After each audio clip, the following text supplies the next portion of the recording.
Well, thank you everybody for joining us for the second of our annual leader training e-forums.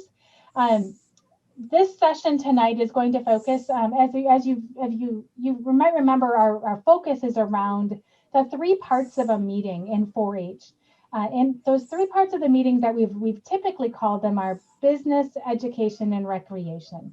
Business, education, recreation, we have kind of recoined in Wisconsin 4-H, thanks to our friend Laura Huber in Wood County, laughing, leading, and learning. So our first session was about leading, and we talked about the business portions of meetings. Tonight, so we're going to focus a lot on that learning part.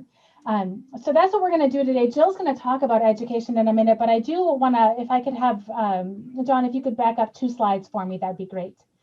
The 3 names that you see on the screen, John DeMontmolin, Katie Sepneski, and Jennifer Swenchen, there are 3 Wisconsin 4-H Associate Program Managers. If you encounter any technological issues tonight, your computer goes out or you need help connecting, those are the 3 people that you can give a call to, drop an email to, and let us know how we can help you get through any technological issues that you might have. So John, Katie, and Jennifer, thank you for being willing again to be out and part of this tech support for our 4-H leaders, young and our youth leaders and our adult leaders.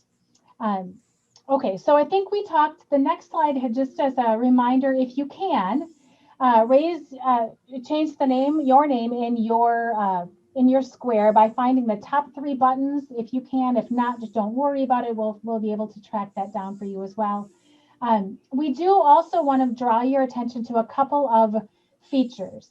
You can raise your hand, let us know if you've got a question or if you agree with something, and through the reaction tabs or a raising of your hand feature there. And feel free to write questions that you might have in the chat pod. We were really excited last week that we had such a robust conversation and idea sharing that happened in the chat pod. So in the chat pod, you can find at the bottom of your screen, it has a little thought bubble. If you're on a phone or a mobile device, it's in a similar place there. Just might have to click the 3 buttons in order to find it there as well.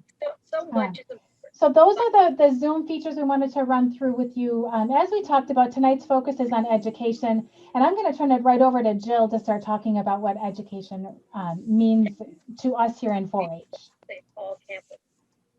And just as a reminder, if you haven't, make sure that your microphones are muted, and we want to make sure that we can hear everybody great tonight that are presenters, and we have some great time for you to talk later, so we can't wait to hear more from you. Thanks so much, Melinda, for intro and giving us some basics. So what is education when we talk about it in 4-H? So when we're thinking about education, they showed the pie chart, and last time we talked a little bit more about how do we do the agendas? How do we do our officers? How do we get through those pieces? Now we're moving into education, or the leading session of our training. So that's really going to take up about half of your pie. So when you're looking at that circle, is about half of your pie. So when we're thinking about education, that comes in a lot of forms. And we're going to go through a few of those with you tonight. But one of the things we wanted to start with was one of the handouts that we sent to you. And that was on the experiential learning model, which I would say, what is that? What is experiential learning? That is learning through your experiences. If there are 3 things that you take away from that, there are those 3 things in the middle that do, reflect, apply. So the doing, obviously that's going to be, what are we doing? What are we trying to teach? What are we showing our young people how to do? That reflection, sometimes that happens with us in the club meeting, in the project meeting. Sometimes that happens later in the car ride home, and we'll talk a little bit more in depth about that. And the last part is the application. How are those young people going to relate those skills to their everyday life and apply those in other places? So how are we teaching that? What are we trying to teach? And how have we empowered youth to learn in our club? So how are we empowering those young people to learn? And even thinking through, how are we empowering those young people to provide that education to our club? That could be through things like educational speakers, and they might be the speakers. They might be our experts on this subject, because we know that through that education, they're going to be able to really provide to that teaching for teens or teaching for our young people. So youth teaching youth, and that's super important and part of their educational experience. So as we're thinking through that, we're going to go to what is a little bit more with Dawn about how do we find out what those members want to learn? Because this education part is going to be the biggest part of our meeting. It's what we should focus on probably the most in our educational meeting. And we want to know more, what do our young people want to learn about and what do they do for fun? So Dawn, can you tell us a little bit more? What are some of the ways that we can figure out what our young people want to learn about? So yeah, it's really important to find out what our members are interested in learning, because we can tailor those educational experiences in our clubs and groups to meet their needs, and by finding out what they're interested in, that helps us tailor our calendars. It helps us think about what it is that they want to get out of the year. So it's really important to think about that. Now, when we're in a group, face to face in olden days, one of the ways that we could find out from our members what they're interested in is using like Post-its on the wall. You could have everybody write their ideas of what they're interested in Post-its, pop them up on the wall. You can group things together, have people vote on those Post-its. You can put a star or a sticker on each one, so that people could rank what's most important to them or most interesting to them. So that's one way that we used to be able to do that. And we can still do some of those things. We can use sidewalk chalk. We can have flip charts, things like that, where people can still share their opinions, share their ideas, and then get those ideas kind of tabulated. You were telling me about two questions that you thought were really important to ask our members when we're really trying to figure out what they want to learn. Can you remind me what those two things were? Sure. So one of them is, what do you want to learn this year? That's really important to find out just what it is you're interested in learning about. And another question that you can ask the members is, what is something that you want to do for fun this year? Because we want our meetings and our groups to have fun and be engaging, and meet the needs of the young people in our clubs and groups. So asking them what they'd like to learn and what they would like to do for fun this year is really important. And in our best case scenario, they're combined, right? Oh, and hey, Melinda, what else were you thinking? I was just going to ask a quick question too to Dawn. One of the things that I think sometimes we struggle with is what is individual learning in 4-H and what is group learning in 4-H. So the learning that I take as an individual project member might be very, very different than what our group wants to learn about. So like the individual versus like the family, if you will, like the 4-H group. So is there a way that those intersect, or that you've seen them intersect on, in my individual interest turning into like a club interest, or how do you kind of pull your members about individual and group stuff? Sure. So, I mean, somebody might have an individual interest, and the rest of the group may not know that, or somebody maybe has that as their, it's something they know a lot about, but someone else in the club might be super interested. So it's a great way to build commonalities in your club, to share those common interests, or just to share like what your awesome hobbies are, so people can learn more about those things. So it really goes from kind of that individual interest or individual kind of skill, and can broaden out to a group activity as well. And I think that's really true about thinking through, like, even having them as your experts for later. If it's something they love to do individually or have learned a lot about, they might be a great teacher for us in this learning section. So that's a really good thing. I know one of the things that we've talked a lot about lately is how can we take that really great information seeking to virtual?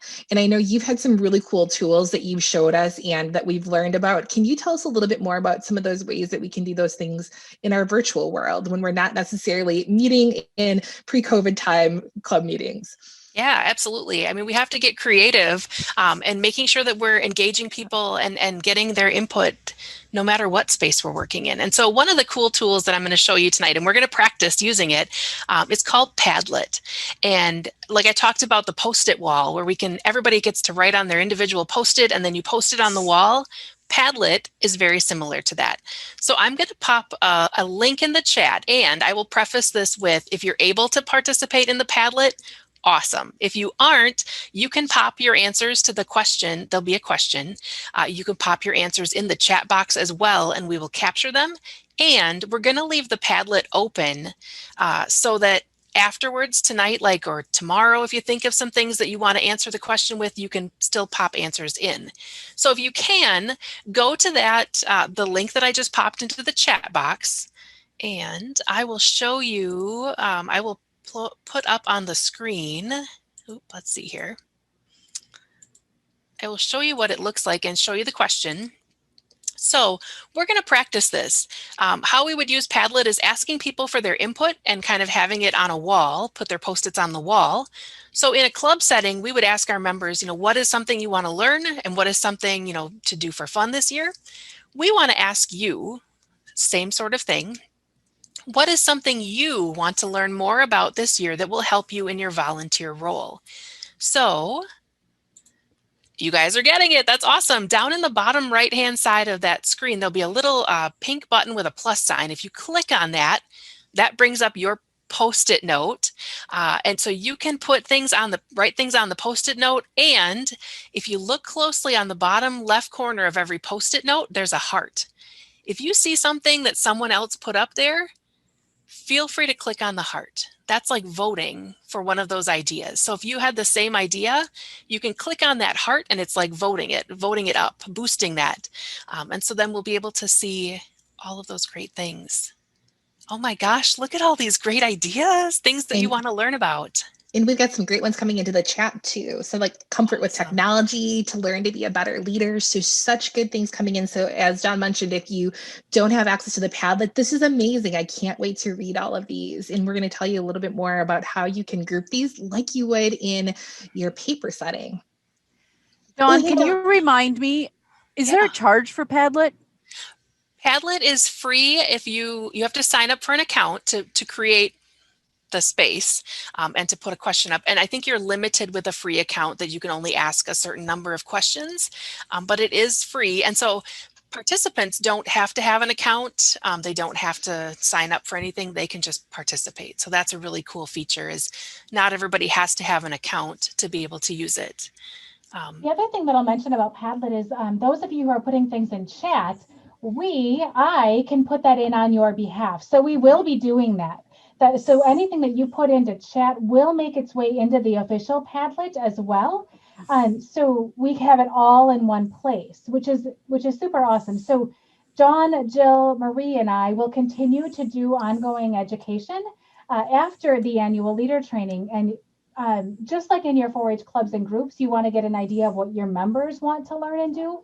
We wanted to get information from you all on what you wanted more information on. So you're actually doing our needs assessment with us the same way that you would do that if you were in a club or group with your members. So thank you for helping us to fill that out. And this will be open, correct, Dawn, for a day or two, so you can go back into that Padlet to add more if you think of it. Absolutely. We're going to keep it open. And after our meeting is complete tonight, we'll send you a follow-up email with the links to the handouts from tonight, as well as the link to this Padlet. So you can continue to add your great ideas, and you can continue to vote for those other ideas that you see on there. John, I have somebody had a chat. Yeah, I was going to say that same thing, Melinda. So go for it. Let's hear it. I wanted to know if you can see who submits any of the notes or if it's completely anonymous. So that's a great question. There is a setting in Padlet. So the way I have this one set up is that they're anonymous. You can set up the setting so that it tags whoever the person is. They have to sign in with a name or add their name when they sign in or join. But the way that I have this one set up is it's anonymous. So that's really a nice feature for when you're sharing ideas and you're not really sure that you want to put out there, an idea that you have. So yeah, great question. And again, as you're looking through this, if you see some ideas you really love, make sure you hit that heart button that's on there, and then we'll know that those are things that we had a lot of people who liked them. So those are great. Dawn, I think those have been some really good ideas. Are there other things that you found or other activities that you found that we can use in virtual spaces that you have found really useful for gathering information about what are some things our young people want to learn about and they think are fun? Yeah, so some other easy ways that you can use virtually. A lot of our members are familiar with Google. They use the Google suite of things, Google Docs, Google Forms, all of that. So that's a great way you can set up a Google form to ask people to submit ideas. If you're using Zoom for your meetings, you can set up a poll, and we're going to practice one of those later tonight. But you could set up a poll with some ideas. You can also set up a Mentimeter. That's another tool, and we'll send you the link to how to use these too. Mentimeter is very similar to Padlet, where you can ask people to submit their answers answers to a question. There's lots of great ways. You can even, if you're on a Zoom, you can use the annotate feature. So there's lots of cool tools that you can use. Yeah, Jamboard works like a sticky wall too. So there's really a lot of tools out there. And one thing I would recommend is our young people are so knowledgeable about technology and all these cool tools and gadgets. Check with them to see what they're using. They might have some really awesome ideas that'll make this kind of activity so much easier and so much more user-friendly. You know, Dawn, I think that that leads to the next question I have. Who can lead education? So I think our next thing that we want to talk about is who can lead education? What do you think are some ways that we can find out who those people are? So yeah, in your clubs, once you've kind of brainstormed those things, those topics that you want, anybody can lead education. And I will start off with the plug that we'll keep using throughout the night. Your young people in your clubs are amazing leaders and have a lot of knowledge. They've grown up in their projects, they have different hobbies and interests. So that's a great place to start. You can check with those youth leaders and see if they would be interested. Yeah.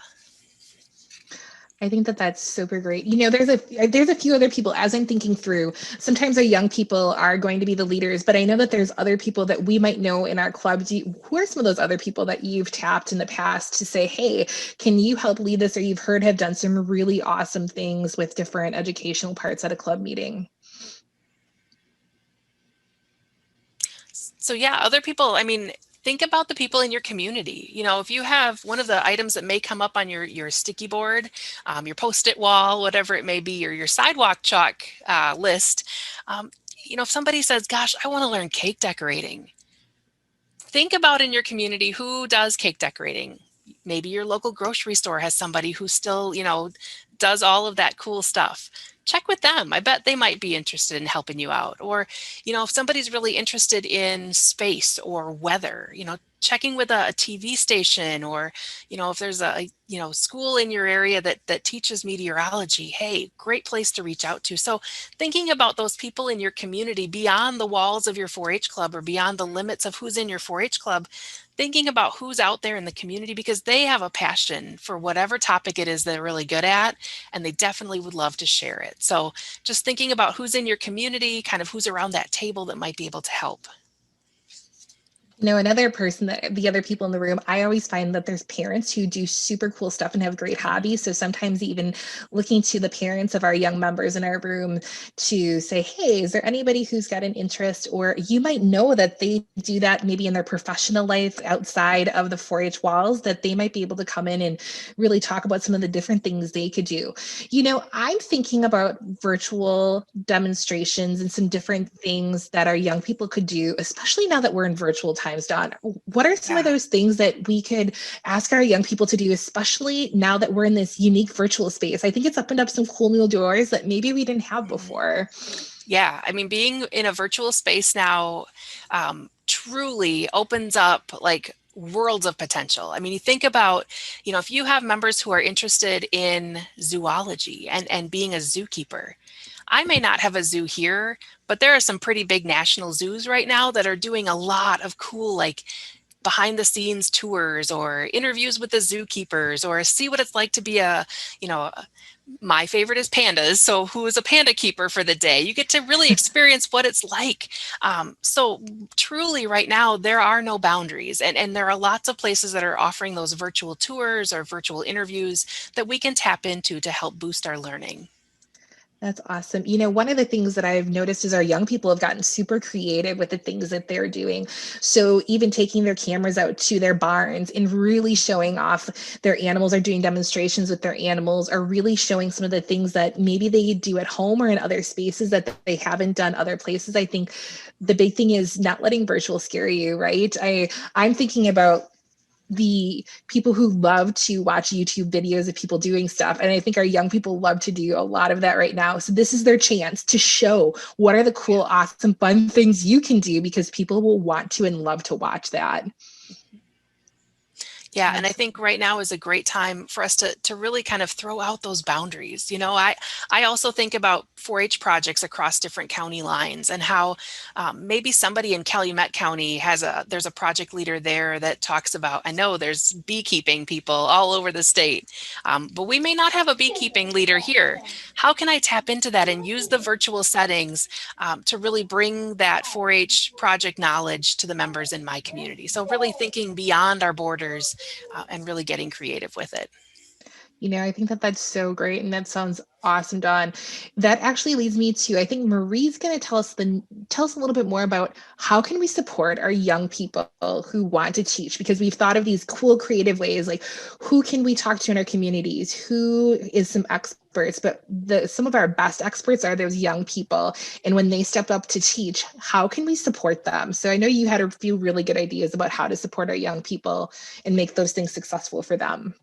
I did, Jill, but while you and Dawn were talking, I was thinking, I have a 4-H friend in Alaska. I would never have talked to her at a 4-H meeting, but now I can. So that may be a great opportunity. So when we think about supporting our young leaders in teaching, another thing, Dawn, I wanted to mention while you were talking is that I did put the resources in the chat box that are for tonight's meeting, and we'll share that again later on.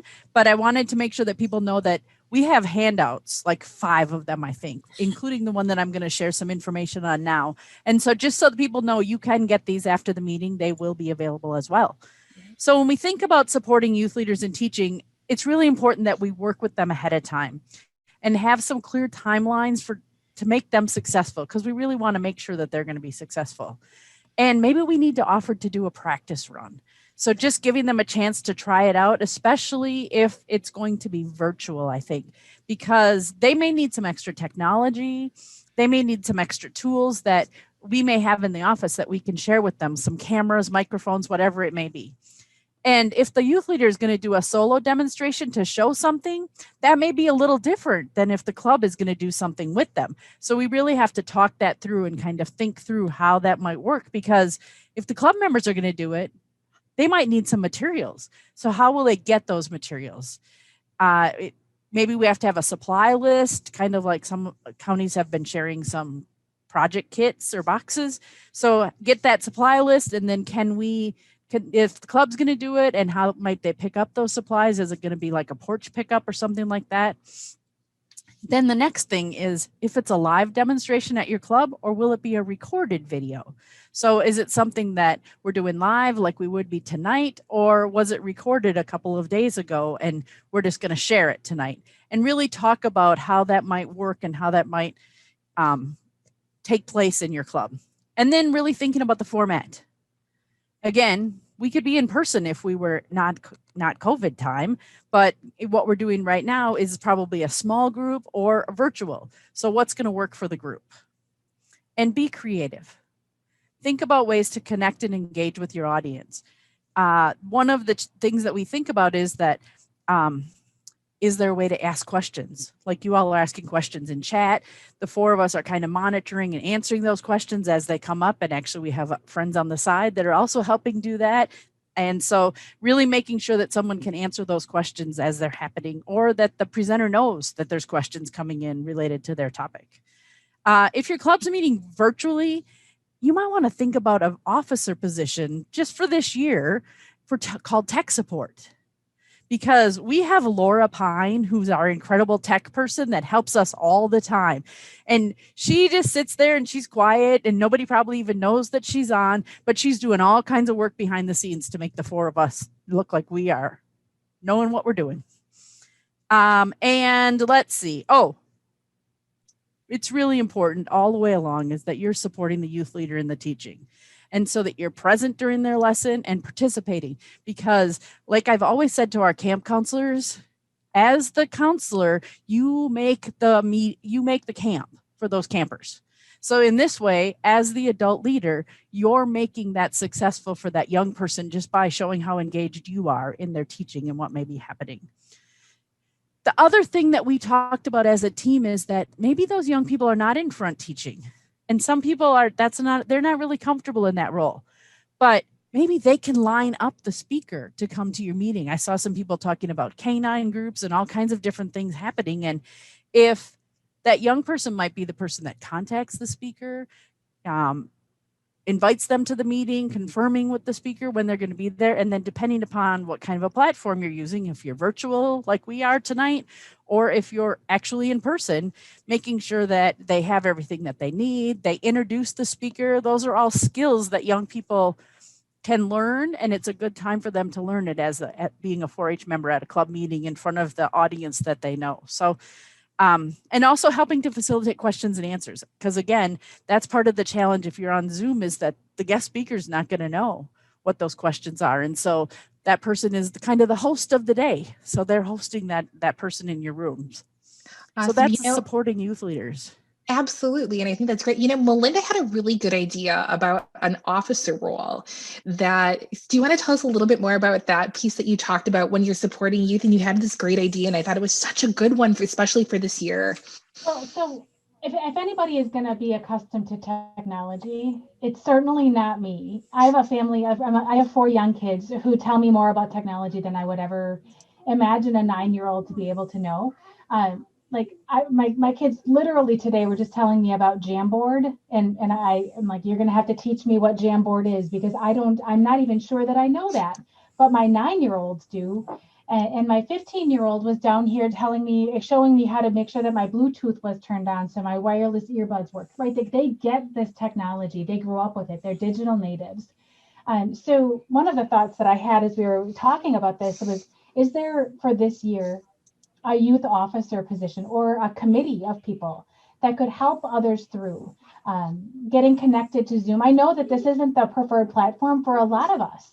But it is unfortunately where we're at. And so your young people might know more about that technology and even some different platforms that we haven't thought about yet. So really using our young people to help lead and really pivot our programming. I'm so ingrained in seeing all of the Brown County 4-H leaders in person, and I miss them. And so I look to some of our youth leaders to say, how can we do that and still have that same excitement, that same feel? And how can we help pivot programming from our normal in-person programming to a hybrid of small group places? Young people might have good ideas on that, and they might have great ideas for that virtual platform as well. So a team of people to be technology kind of go-to people to help those of us who are not tech savvy, to help bring us along the way might be a great role for youth to be in a leadership role as well. So Melinda, I just saw a couple things in the chat box that I think are really important to highlight. And one of them is I tried to share that with other people as well. We are not the 4 people that are running everything that's going on tonight. There are people answering questions in chat. There are people admitting people to the meeting. And so that's really something that we've been trained by our IT people, that it's really helpful to have other people engaged in your process. So if they can just answer questions for you, thank you, Laura Huber, for answering so many questions for us and helping us and really monitor. And so that may be another role that you have for an officer, is that someone that can monitor chat and answer questions, or at least know that that's when we want to answer, that's what we want to ask, or that's what we need to ask you as a person. And I think to the person that asked the question about parents, I think that's a challenge, but parents and young people at this point in time, ask them. And like I have always said, people think I'm a tech person. I have children. I have 4-Hers. That's why I look like a tech person, is because I ask them whenever I don't know what I'm doing. And these 3 people on the screen know this because I asked them too. It's like, how did you do that? I don't know how to do that. And so really just asking them, I think, is one way to get other people engaged. And so if you're not comfortable with the technology end, piece of cake, somebody else probably is. And so let them take the lead on that, and you can just help lead the meeting, which is a little easier than what you're used to. So Marie, one of the words that I've coined during the last 9 months is I'm failing, but I'm failing forward. I'm not going to get it right the first time. But I'm gonna go forward though. I'm gonna keep moving and I'm gonna keep trying. And I don't think anybody, I look at, we meet pretty regularly with 4-H staff, and we fail together. Oh gosh, that Google form didn't work, or that link wasn't right, or that email was missing something. And everyone gives us grace, right? Like, we're kind to each other. And I think your 4-H families will be the same way. We're human beings trying to do things in a very different world. And so just keep trying is, I think, my big, just keep trying with technology. We know it's not our preferred mode, and someday we'll be back to that more normal space. So in the interim, keep trying it and keep asking for help, and asking for grace along the way. I do have a question though, Marie. One of the words you used was demonstration, and the word demonstration. And we say that word all the time. And to me, I get excited. Young people are going to show us something. They're going to demonstrate how to do something. But Jill, you and I were talking a couple of days ago about how some young people have a very different interpretation of that word. And I'm just wondering if you can share that with us. Yeah, so I was talking to some of our volunteers, and their young people shared that the word demonstration to them seemed like a really heavy, bogged down, very academic school word. And so we said, how can we reframe that and say, could you show us how to do something? Like you're watching, as I said earlier, you're watching those YouTube videos and they're showing you how to do really cool stuff. That's exactly what we want you to do. Show us and tell us your passion. So just reframing that so it doesn't seem big or scary. Somebody asked in the chat, so we should ask youth to lead virtually like we would in a meeting in person? Absolutely. Have them lead something in person. Say, could you show everybody how to do that? Could you teach us how to do that thing?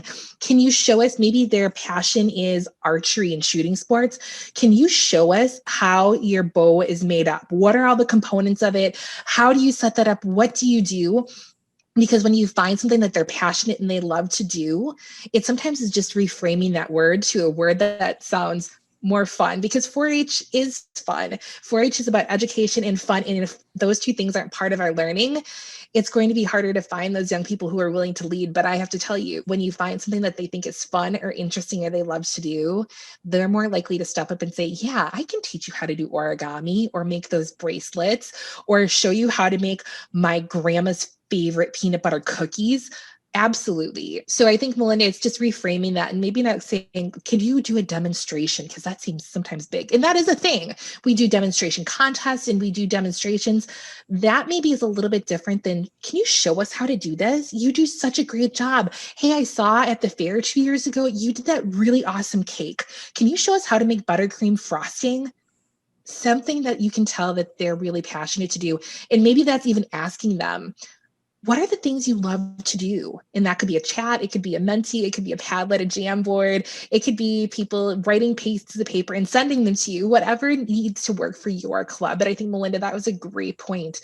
But as we're thinking that through, I think, Marie, you have our next thing, because we want to hear from you and give you another tool that you could use for how we work in virtual small groups. So we're going to try something a little bit challenging tonight with 305 people. We are going to have you go into small group discussions like you might do at a club meeting. So we have 14 or 15 colleagues out there that have numbers in front of their names, and they're going to be our facilitator in our breakout room. And what they're going to do is write down the information that you share with them. So those of you that are on as participants, you just need to go to a room and have a conversation with those facilitators. The facilitators all have a Google Doc, so they're going to tell us a little bit of information about education, because we want to know from you great things of education that you've done in your clubs, either in person, virtual, or hybrid. And Melinda, before I send them off to their breakout room, can you remind me that hybrid idea we were talking about? I think there's a lot of different definitions of what hybrid means in today's world. So in 4-H world, the way we look at hybrid is small pods of 10 or less in a space remaining physically distanced from each other. So it's not our normal large group, full club pre-COVID timeframe. That's in person. When we call that in person, that's what we call that. Hybrid are those small pods. You can have up to 5 pods of 10 as long as each of those pods is physically distanced and separate in a different room from everyone else. But that's what we consider in 4-H world a hybrid model. And then virtual is anything that is not in person. So it could be this way. It could be a no contact pickup on your front porch. It could be a letter writing campaign. It could be virtual like this in a bunch of different platforms. So when we say in person, it's what you did pre-COVID. When we say hybrid, it's that small group, 10 or less pods. And when we say virtual, it's the online, no contact. We're not seeing each other face to face at all, but we can still kind of get together and see each other virtually. Okay, and so APMs, if I didn't say that right, Katie, John, Jennifer, please correct me, but that's my interpretation. So there's that. So what we know about breakout rooms is that if you are on a Chromebook, you're probably not going to be able to go to the breakout room. But we're going to keep you with us in the main room, and we're going to have the same discussion. And Laura, how are you doing on the breakout rooms? She says she's Thumbs ready. up. So, Laura is Dawn, awesome. how long are they going to be in those breakout rooms? At 7:38. I think we'll have about 10 minutes in the breakout rooms for you to share those ideas with the facilitator, and know that we are going to capture all of those things and create a handout that we'll share back out with you afterwards. So Have fun, minutes. everybody. Awesome. Welcome back, everybody. We were popping in and out of breakout rooms, and we heard some really good ideas and some good discussion. So we thank you for all of that. We'll be capturing all of those ideas and putting them together in one handout.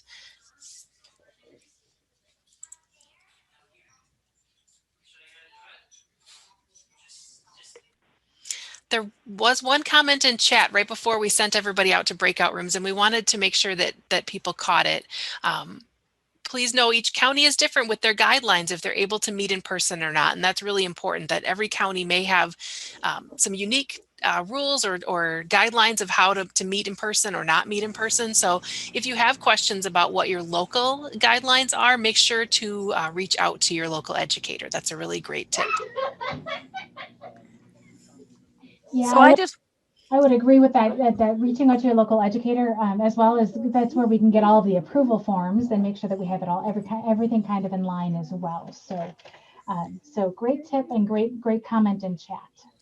So before we move to our next part of the section, I just want to say thank you to our 15 or 16 colleagues that stepped up and helped us out in the last 24 hours as we decided to give this breakout room a chance and see how it might work for us at our meeting tonight.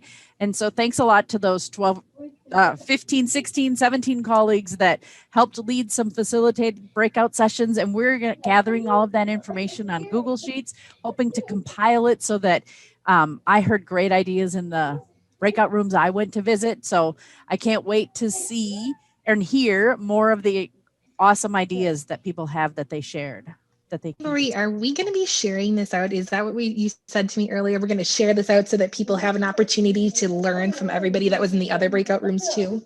That, I think, was the plan, I know that some of our colleagues were still typing away, so we'll give them a day or so to finish, maybe adding their thoughts if they were writing instead of typing during the time. But hopefully by the time that the recording is ready to go, we can add this with it and have it out there for people to check out the cool ideas that people have. And if there's anything else that you'd like to add that you didn't get to when you're in your breakout rooms, please add them to the chat and we'll be looking at that after as well. So we know that you have lots of great ideas and we want to make sure that we capture them as well. So part of I think where we get stuck, where I get stuck sometimes, is that we do that. I think the same idea. I can't get another idea. I can only think about bowling, our bowling party or our Christmas party. So what we really hope this will help all of us do across the state is come up with ideas that maybe we hadn't thought about. So once we see that list, then our challenge and our opportunity is to think about our youth leaders that we might have in our clubs and groups that could help us lead that, the adults that we know that could help us lead those activities, and try to frame out, some of you might be familiar with a thing called a charter. Our most bestest part of the 4-H year is filling out our club charters, right? Part of that is filling out a club calendar. And the three parts of that meeting, the business, education, recreation, leading, laughing, learning, is part of that calendar. So this can help frame that out for you as well as you start to think about your 4-H calendar of events. I also want to talk really briefly about just because you are not in person doesn't mean you can't do the things that you would have done in person. In the handout section that Marie put up in chat, and we'll put up again here, and we'll send it out to you afterwards again too. There's a document there that might help you think about how you can pivot programming. We were talking about this as we were thinking about what does it look like for us to pivot, to move quickly and pivot a program. So if we were going to be pre-COVID times, we would have had the local cheesemaker come in. What does it look like if now we are in small groups of 10? How do we quickly pivot? What are some things we need to think about? So if we were in person, we'd just be thinking about who is that expert and how are we going to set up the room, right? But if we're going to be in hybrid sessions of small groups, there are other things you might need to think about, like how do we get supplies to them with maintaining the distance that we need to maintain? What is the room setup there like? Do we need microphones? Do we need different setups in terms of technology? How do we pre-register people so we know how many people are coming? And make sure that we don't go over our maximum capacity. So there's different things that we need to think about there. And if we have to pivot that from a hybrid setting, because we are going to be meeting outside, physically distanced, and now it's 22 degrees below zero because we're in Wisconsin, how do we move that to a virtual platform? And so there's a couple of other considerations there about platforms. So there's a document there that might help you think through pivoting your programming. And again, this is where your young people come in so handy because they get the technology side. We get, as adults, we get the planning side, but they get the technology and implementation side. So really empowering your young people to help you think through how can we pivot our programming from what we want to do in person to a virtual platform. Again, your young people and your officer team is a great place to start with that as well. You making sure that your youth are helping to lead that club.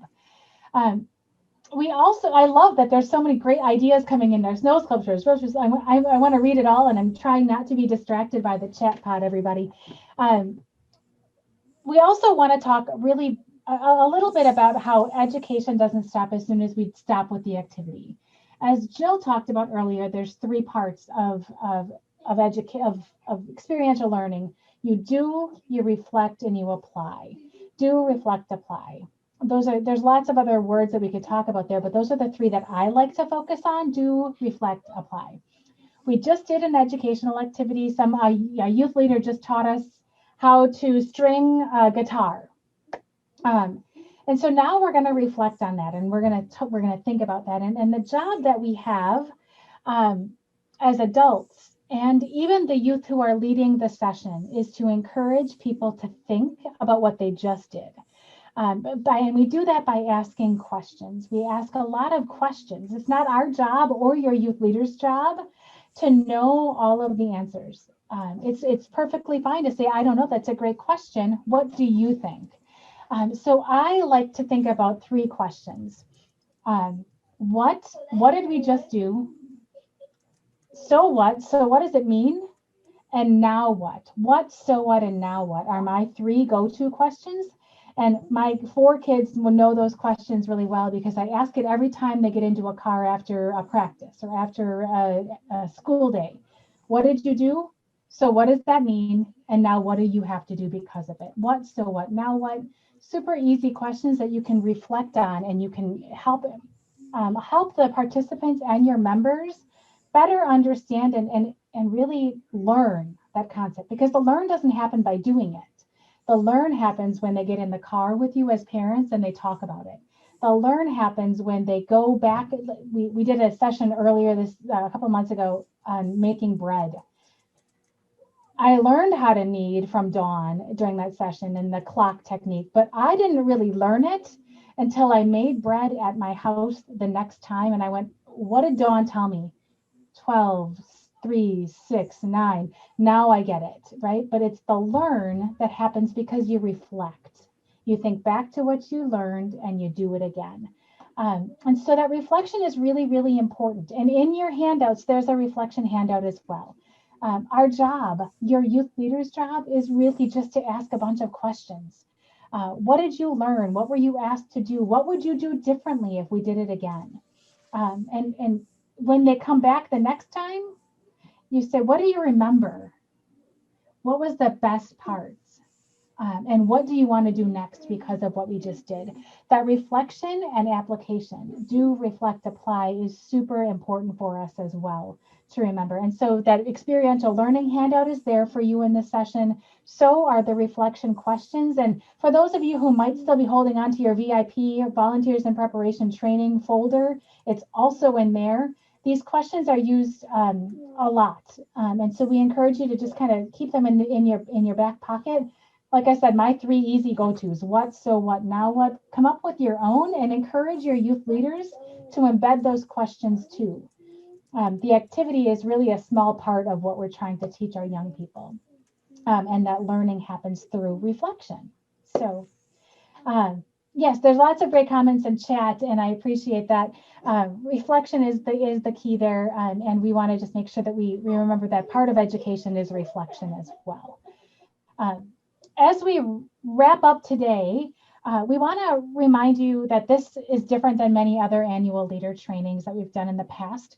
These 3 series that we're doing, we did one last week, we'll have one tonight, and we have one final one coming up on December 10th, is the kickoff to a year of what we've been putting together as Clover Connection video series. And so you'll see these Clover Connection videos coming out on our YouTube page and on our Facebook pages. When we release them, they'll come out. And we have a deeper dive into education. We've interviewed a couple of our local educators as well. That one will come out soon as well. But what you did for us earlier on that pad that will help us to create these pieces. You can find all of these resources along with the annual leader training right here on the state's website. If you go to the state's FYI website, if you go to the new 4-H website, click on volunteer resources. Under training for volunteers, you'll see the annual leader training upcoming pieces, as well as the resources from last week, this week, and the upcoming week. But we do have, so part of what we want to do as well is show you different tools that you could use. The breakout rooms in your 4-H clubs and meetings could be an option. So we did that with you tonight. Dawn is also going to launch a poll. This is another feature that Zoom has for you. So on your screen, you should see a leader resources training question. And the question that we want you to answer, and multiple choice, check as many as you want. What methods would you like to receive future resources? Is it the video section? Is it an email? Do you want written material? And if your option doesn't exist there and you would really like that in a different format, please put that into chat for us as well. So we can, oh, go ahead, John. Your input here is really important because we want to know what method you prefer to receive this information. You know, we want to make sure that, you know, we're taking those things that you told us you want to learn, and we want to make sure we can get it to you in the best way possible. So in a sidebar from the tool side of this poll, on my side, I can see how many people have voted. And right now we have 284 people still in our Zoom right now, and 191, 92, 93 of you have responded. So it's also, when we talk about things like how do you vote on what community service project you want to do, this poll could do that for you as well. You've got 12 members that are in your club, and have they all voted? You can check that on your side. The number keeps going up on our side, 228, 230 now, so that's awesome. Excellent. Our numbers is pretty close to the top there, and we haven't gone up in a little bit. So again, we just wanted to show you a few of the tools that you could use in your 4-H clubs and groups. They have polling like this in Zoom. They have it in other platforms as well. Please reach out to your local educator. If you're interested in virtual or hybrid or any of those types of meetings, and talk through options that exist. Katie, I saw Katie put in the chat that there are some samples of approved plans that you can take a peek at the website as well. what happened is Dawn just closed the poll on her side, and our number one vote getter was email blasts, with 66% of you saying that email blasts is how you want to get information. But there's some pretty close seconds there in short videos and websites. So please rest assured that your information that you shared with us and this poll will directly affect how information comes out to you from the four of us. And we will be sharing this with our colleagues across the state as well. So thank you all for doing that with us tonight. I appreciate it. As we wrap up tonight, we're almost a little over, and we're going to really work this to be done really quickly here. I just want to thank you all for joining us tonight for this training, being part of the conversation in your breakout rooms, the incredible conversation once again that happened in chat. We will be putting all of this together for you. If there's a question in chat that didn't get answered, please know that we will get to it, and we will be making sure that we get back to you with the answers that you need. Our next and final session is coming up. It will be the recreation or the laughing session that is on December 10th. There is still time to register for that session if you'd like as well. Please come with a ready smile for that, because I guarantee you we'll be doing a little bit of smiling as we talk about laughing as well. Are we ending with something fun? Because I think. Oh, yes. Dance. I think we are. Yes. Also, to promo next week, Laura Huber is going to be our guest speaker next week. And she guaranteed, she just said, come, it'll be fun. She guaranteed to be fun. Which we know from anything Laura does. You will walk away with a smile, and you will walk away with some really awesome tools that you can use immediately with your clubs and groups. Absolutely. I guarantee that. It. Yep. All right. So one of the things that we really try to do in 4-H World is end on a high note. So last session we did group high fives. You might remember those. Today Laura? we are going to send you off with a dance party. And Laura, if she's still on, was she going to cue up some dance music for us? She sure is. She's got her computer set all ready to go.